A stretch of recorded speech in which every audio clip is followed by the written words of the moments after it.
안녕하세요, 여러분. 오늘은 지금 한국 전역을 공포로 떨게 하고 있는 그 녀석들, 바로 러브버그에 대해 완전 파헤쳐 보겠습니다. 최근 인천 계양산에서 벌어진 충격적인 사건부터 러브버그의 정체까지 모든 것을 알려드릴 테니까 끝까지 집중해주세요.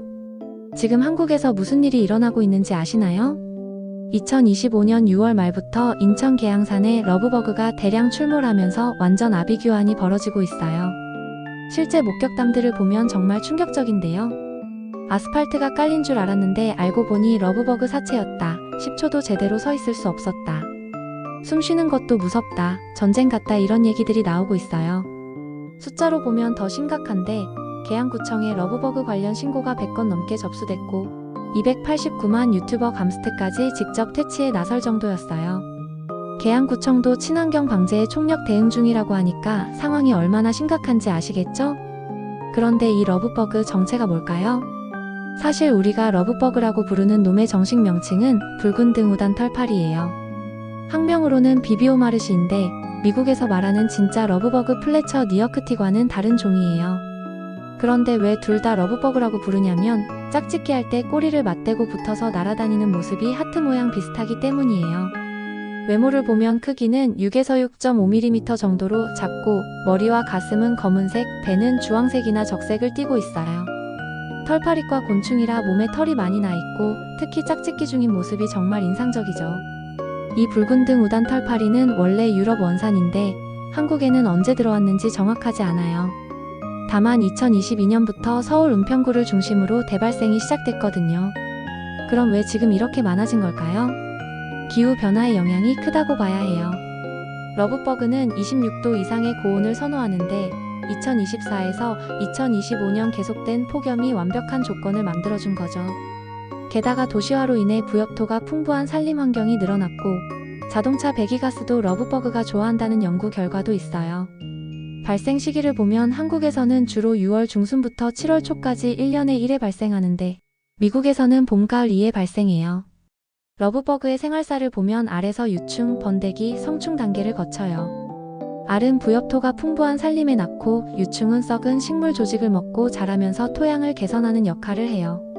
성충은 꿀을 먹으며 꽃가루바지 역할을 하죠. 여기서 중요한 건 러브버그는 독성이 전혀 없어요. 사람을 물지도 않고 질병도 전파하지 않아요.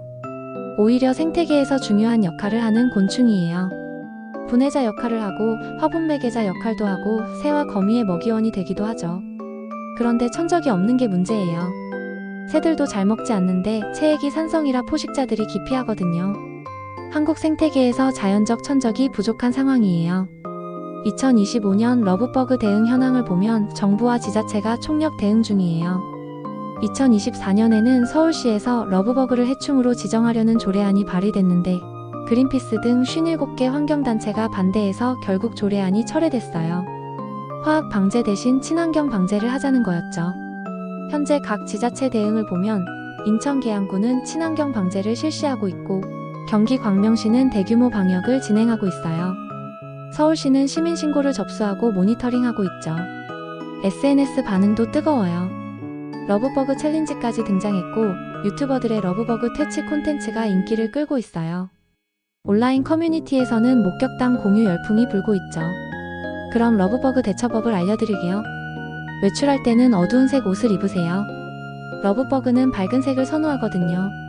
긴 소매, 긴 바지 착용하고 모자나 머리 보호구는 필수예요. 마스크도 착용해서 흡입을 방지하세요. 자동차 관리도 중요해요.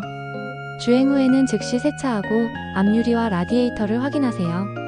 산성체액이 도료를 손상시킬 수 있으니까 빠른 제거가 필요해요. 집에서는 방충망을 점검하고 외부 조명을 최소화하세요. 밤에 불빛에 유인되거든요. 선풍기나 에어컨을 활용하는 것도 좋은 방법이에요. 러브버그는 바람을 싫어하거든요. 전문가들은 2025년 전망에 대해 어떻게 말하고 있을까요? 좋은 소식은 국립생물자원관 연구원이 7월 중순이면 개체수가 급감할 것으로 예상한다고 했어요. 발생 기간이 짧아서 보통 4주에서 5주면 끝나거든요. 천적 발견 소식도 들려오고 있고요.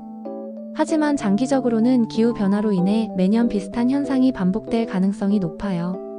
생태계 적응 시간이 필요하고 방제보다는 공존 방안 모색이 중요할 것 같아요. 러브버그와 환경 관점에서 보면 사실 긍정적인 측면도 많아요. 토양 개선에 도움이 되고 꽃가루바지 역할도 하고 먹이사슬의 일부이기도 하죠. 그래서 환경보호 관점에서는 화학 방제 대신 친환경 방제가 중요하고 생태계 균형을 유지하는 장기적 접근이 필요해요. 정리하면 러브버그는 독성이 없는 무해한 곤충이고 7월 중순이면 자연스럽게 사라질 거예요. 생태계에서 중요한 역할을 하는 곤충이니까 개인 방어가 최선의 대처법이고 환경 친화적 접근이 중요해요. 앞으로의 대응은 패닉보다는 이해와 적응, 정확한 정보 공유, 환경보호 의식이 필요할 것 같아요. 여러분도 러브버그 경험담이나 대처법이 있다면 댓글로 공유해주세요. 오늘 영상이 도움이 되셨다면 좋아요와 구독 부탁드려요.